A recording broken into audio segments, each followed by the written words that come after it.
et riche avec ces personnalités qu'elle va vous présenter tout de suite. Merci beaucoup.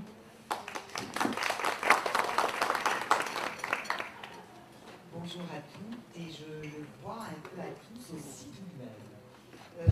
Nous sommes réunis pour un débat occasionnel, mais pas seulement. Je pense que ce qui nous lie, c'est un point commun très fort, la passion de la beauté. Cette beauté, nous en avons tous une idée qui doit à notre histoire familiale et particulière, à notre culture, à notre formation, à notre sensibilité esthétique évidemment, mais pas seulement.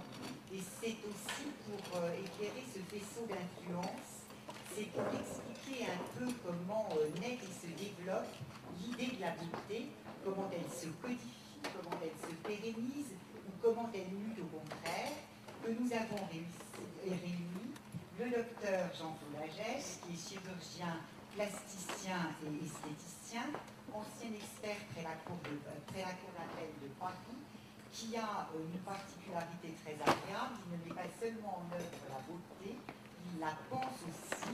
Entendez qu'il réfléchit avant de couper, en gros, et pas seulement. Et que les livres qu'il a écrits, les nombreux livres, attestent cette approche très originale. Je citerai les excellents Le pouvoir de séduire et Votre beauté vous appartient, qui sont parus l'un et l'autre aux éditions Odile Jacob. Nous avons aussi avec nous Philippe Fagot, qui est architecte de formation et qui s'est offert le luxe de créer et d'inventer son métier, puisqu'il est conseil en couleur. Il est conseil en couleur et arc-en-ciel. Donc, sa fonction est d'établir avec des entreprises ou des institutions des programmes de culture qui sont focalisés sur la couleur et le visuel, et qui donneront lieu à la conception de produits nouveaux ou à de nouveaux projets d'architecture et de design.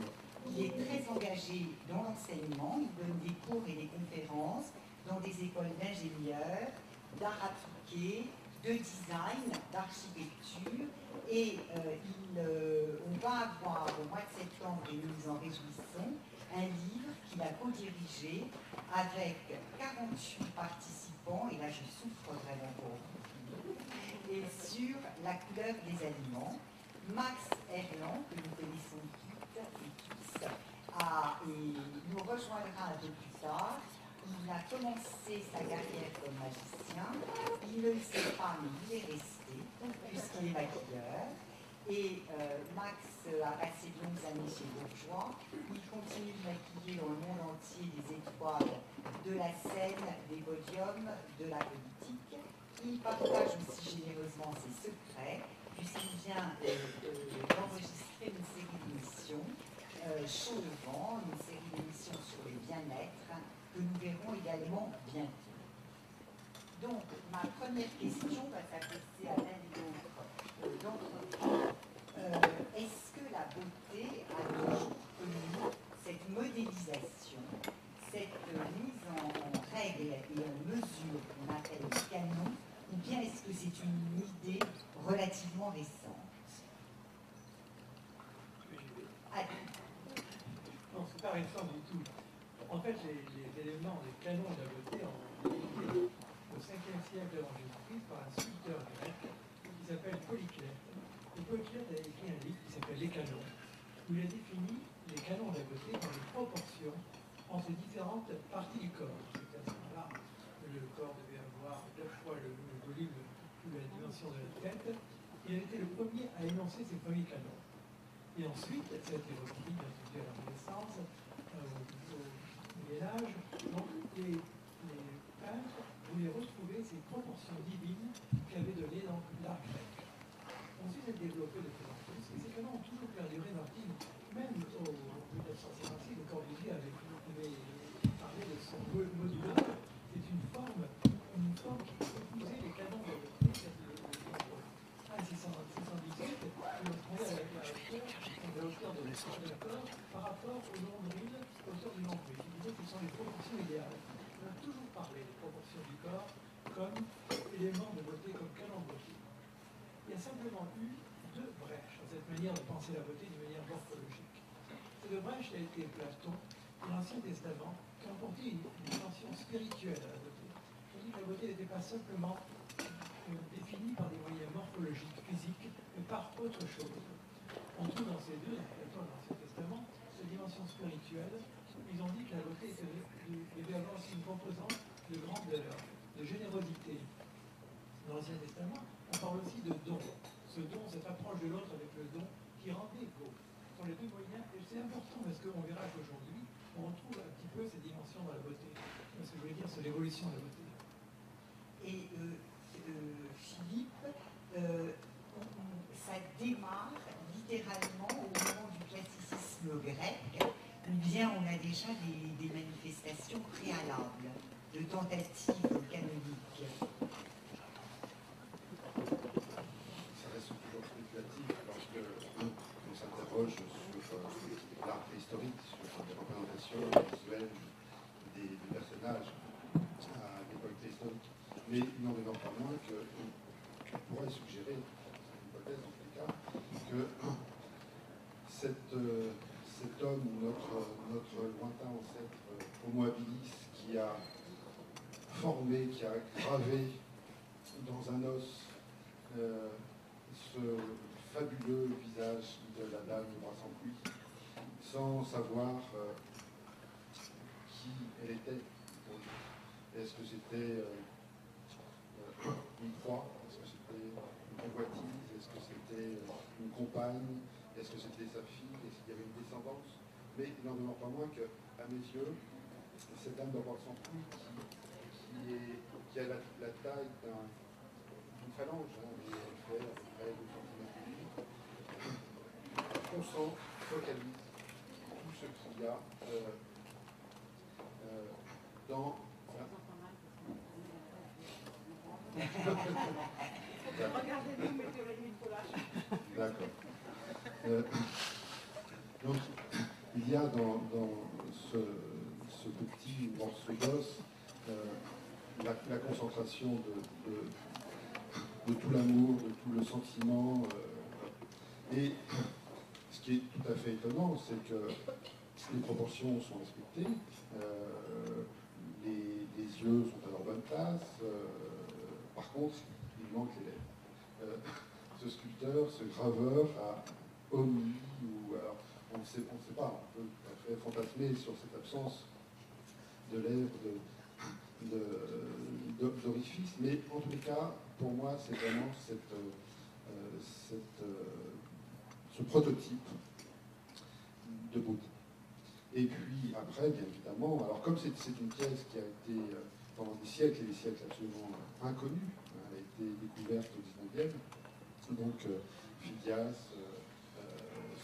ses successeurs ont façonné la beauté sans connaître cette temporalité. Il n'y a que nous, a posteriori, qui nous pouvons marquer un peu le recul historique. On ne voulait pas dire qu'il ne fallait pas parler de notre même, il n'y avait pas de lèvres. Je ne partagerai pas cette position. Moi, j'aimerais bien quand même pour qu'on soit... parce que dans ce que vous dites, c'est vrai qu'il y a un corpus presque décrétal, enfin, du côté de Phidias et du classicisme grec, et il y a presque plus d'émotion dans ce que dit Philippe. J'aimerais bien que l'un et l'autre, vous preniez un exemple plus concret, disons, dans une période ou une culture avec laquelle vous êtes en affinité, et que vous la décryptiez un petit peu. Alors, peut-être selon vos spécialités, vos compétences, c'est-à-dire peut-être dans le mouvement ou dans la forme pour Jean-Claude, et peut-être avec des sous-titres en couleur pour Philippe. Jean-Claude, est-ce qu'il y a une forme que vous aimeriez commenter en termes de canon par rapport au mouvement? Je dis simplement, franchement, non. Non. Je n'arrive pas à attribuer purement à une forme, quelle qu'elle soit, si belle soit-elle, si parfaite soit-elle, une connotation de beauté au sens où je l'entends. S'il n'y a pas un mouvement, s'il n'y a pas une expression, il ne peut pas être une expression. C'est pas possible. On ne peut pas définir une beauté morphologique. Monsieur parlait tout à l'heure de cette beauté ancienne de l'homme erectus, de l'homme habilis, oui, de l'homme habilis. On s'adresse à cet homme habilis comme à l'homme erectus Mais nous sommes descendants maintenant de l'homo sapiens. L'homo sapiens, l'homme qui pense. Et si on pense, on réfléchit, on ne peut pas penser autrement qu'en l'expression. On ne peut pas penser autrement qu'en mouvement. Et la beauté devrait aujourd'hui, heureusement, s'adresser à l'homo sapiens et non plus à l'homo habilis, ni à l'homo erectus. Nous sommes là. Alors, ne restons pas encore figés à ces descriptions morphologiques, physiques de la beauté, alors que nous avons pris un tournant depuis bien longtemps des émotions, de ce qui passe dans un visage. Et là, je peux en parler Non, ce que je voulais dire, Jean-Claude, c'était par exemple, la statuaire de Lec devrait vous ravir avec parce qu'on est quand même dans une beauté qui est dans le mouvement. On sent cette puissance, à la fois cette absolue harmonie et cette tension du mouvement en même temps. C'est vrai, dans les statues, dans Vénus, dans Botticelli, c'est sûr qu'il y a une harmonie dans le mouvement, qu'il y a une harmonie dans les proportions. Ça, c'est sûr, oui, je suis sensible. Et vous, Philippe? Alors, je vais reprendre deux termes qui sont passés par vos propos. Le premier, c'est l'harmonie, bien évidemment, et puis le deuxième, c'est aussi cette dimension qui est liée à l'Ancien Testament, et en tous les cas à l'exégèse des textes bibliques qui ont été faits par le Père Médis, et en particulier par saint Thomas, qui pour moi est un élément qui va marquer justement ce passage vers une beauté de type spirituel, une beauté de type intérieur qui s'exprime, qui se manifeste par sa gestuelle, par ses proportions. Alors, Thomas, dans la Somme théologique, décrit la beauté et il va la décrire selon trois termes. Le premier, c'est l'unité. Le deuxième, c'est l'harmonie. Et le troisième terme, qui est pour moi le plus important, c'est ce qu'il appelle la claritas. Alors, qu'est-ce que c'est la claritas? C'est la clarté, c'est la luminosité, c'est tout ce qui se rapproche du reflet, qui n'est pas forcément un reflet de type extérieur qui va faire comme un miroir, se réfléchir et renvoyer une partie de l'image, mais c'est une émission. Et cette claritas, eh bien, pendant toute la période du Moyen-Âge, elle va être confondue avec la blancheur. Parce que le thème de la blancheur, qui est un thème synonyme de beauté sur tous les textes classiques, est une quête incessante. C'est une quête incessante avec à la fois tout ce qui comporte de passionnel dans cette quête, c'est-à-dire des risques, parce que au Moyen-Âge, nous allons utiliser des produits particulièrement toxiques, c'est Vénus en particulier, qui va dissimuler.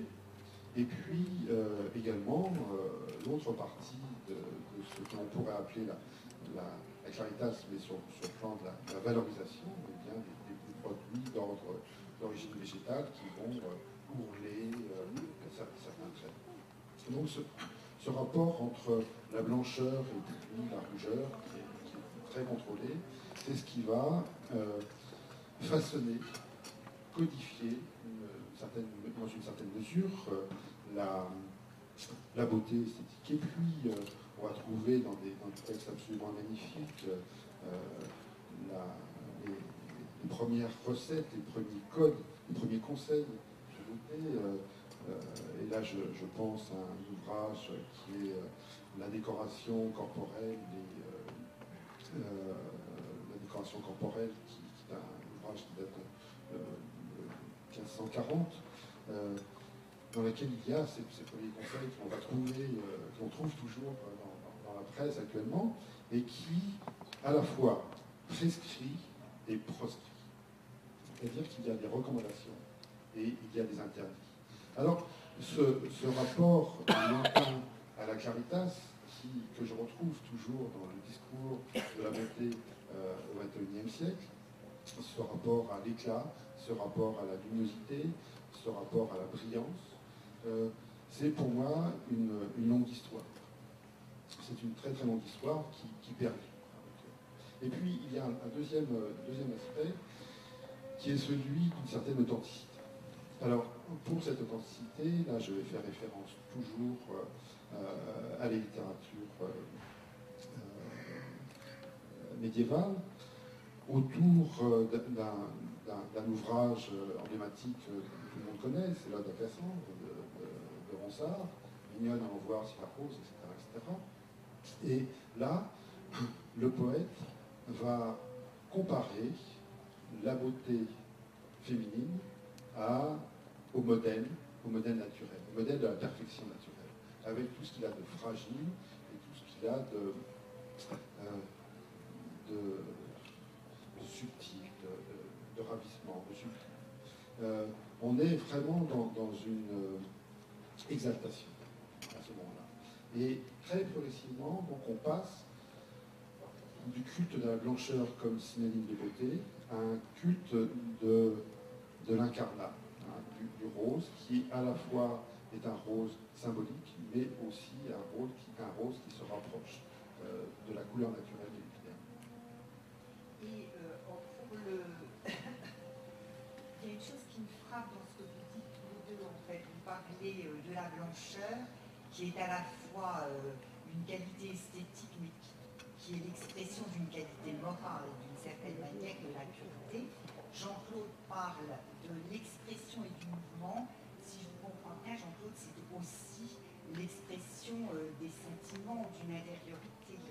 Donc voilà, vous avez quand même une vision un peu platonicienne, néo-platonicienne, tous les deux, moins spirituelle, et c'est vrai, au moins spirituelle du canon. On est dans le kalos kagatos des Grecs, c'est-à-dire ce qui est beau est bon et ce qui est bon est beau. C'est un peu votre sentiment, Jean-Claude. Pas tout à fait. En lisant le Platon, lorsqu'on dit ce qui est beau est bon, on parle de beauté qui est bonne, cette beauté n'est pas, et on voit bien, une beauté purement, encore une fois, morphologique, c'est une beauté qu'on atteint par la sagesse, par la grandeur. Et cette beauté, à ce moment-là, a une autre dimension d'une beauté purement physique. Cette beauté d'une autre dimension, cette grandeur, elle est bonne en même temps, parce qu'elle ne peut pas avoir une connotation de bonté en même temps. Ce n'est pas une forme physique simplement qui, parce qu'elle est belle, elle est bonne. C'est une grandeur aussi. C'est une spiritualité à la beauté. Mais ce qui est un peu impressionnant, parce qu'on dit là sur la blancheur, comme sur les définitions morphologiques, c'est qu'aujourd'hui, la chirurgie esthétique peut changer les choses, le maquillage peut changer les choses. Alors, doit-on encore donner une définition de la beauté à des choses qui peuvent être faites aujourd'hui par l'homme? Ce pouvoir considérable, je ne sais pas si les chirurgiens se rendent compte aujourd'hui, ce pouvoir considérable qu'ils ont de pouvoir modifier les choses. L'article 378, je crois, du Code pénal dit on ne doit pas toucher à l'intégrité du corps, sauf pour des raisons médicales, pour des raisons de santé, pour des raisons de traitement. Et là, aujourd'hui, un chirurgien peut modifier un corps, peut modifier un visage. Il peut même apporter une harmonie. Est-ce que cette notion d'harmonie qu'on a toujours mise en avant comme notion de beauté, aujourd'hui, un chirurgien, avec des idées particulières, parce que souvent ils se prennent pour Dieu, Dieu ne se prend pas pour un chirurgien esthétique, c'est la différence, mais ils peuvent quand même modifier quelque chose, ils peuvent changer et apporter même une blancheur pour les maquillages, une harmonie pour le visage. Est-ce qu'on doit encore donner une définition purement physique à la beauté alors qu'on peut aujourd'hui la reproduire? Est-ce que cette dimension humaine, spirituelle de la beauté ne va pas disparaître quand on voit certains résultats de chirurgie esthétique ou autre chose? Non, on doit se poser des problèmes. Enfin, je ne vais pas là-dessus parce que c'est mon domaine. C'est là aussi, on va y arriver, parce qu'en effet, voilà, ces modifications ne sont jamais que des modifications de surface, on va dire. Alors, on a parlé justement de cette dimension qui est quand même très spirituelle des canons de beauté, mais quand vous voyez, quand vous lisez, par exemple, deux auteurs, pas au hasard, parce que j'ai une passion pour eux, mais comme Saint-Simon ou Proust, vous voyez aussi que les descriptions qui en sont faites de la beauté ne se réfèrent pas seulement à une spiritualité, mais à un ordre social, très clairement. Les mots qui expriment cette beauté indiquent des clivages, des hiérarchies, on va presque dire des modèles dominants politiquement. Alors moi, ce qui m'intéresse aussi, c'est de savoir comment les canons de la beauté relaient au fond une vision, l'ordre esthétique relaie ou exprime l'ordre social?